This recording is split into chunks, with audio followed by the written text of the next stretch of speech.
The place to be, c'est ainsi que l'on pourrait qualifier le Paris de la belle époque et des années folles, car c'est bien là où il fallait être pour être découvert, vu, reconnu. Paris, le label de bien des artistes dont les noms résonnent aujourd'hui comme les artisans de la modernité. Le Paris de la modernité, c'est en effet la nouvelle exposition que porte le Petit Palais dans la capitale jusqu'en avril prochain. De 1900 à 1925, en continu, Paris est au cœur de l'innovation, tant artistique que sociétale ou encore technologique. Les artistes du monde entier, et notamment d'Europe de l'Est, s'y installent et puisent dans la capitale une liberté et une inspiration foisonnantes, participant ainsi à la construction d'un rayonnement international. À la fois chronologique et thématique, le parcours de l'exposition met en regard les diverses facettes de cette créativité.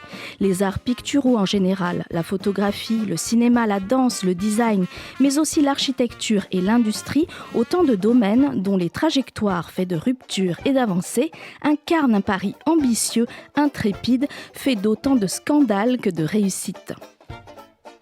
Un Paris de tous les possibles, où des artistes désœuvrés, précaires, méchanceux tapent dans l'œil de mécènes au flair aiguisé qui savent déceler dans un Chaim Soutine tout le génie de l'homme torturé. C'est ainsi qu'un vrai condensé de créativité est présenté dans cette exposition, à travers près de 400 œuvres d'artistes phares comme Marcel Duchamp, Robert et Sonia Delaunay, Fernand Léger, Tamara de Lempicka, Amedeo Modigliani, Chana Orloff, Marie Laurencin, Pablo Picasso, Marie Vassiliev et tant d'autres.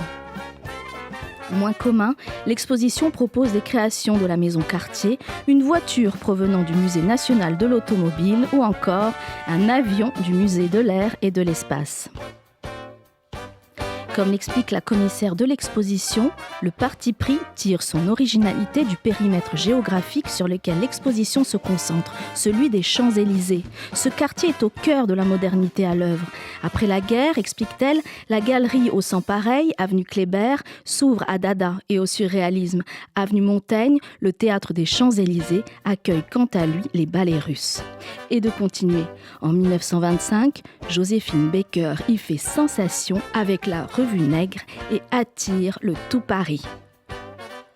Le Paris de la modernité est à découvrir au Petit Palais jusqu'au 14 avril prochain.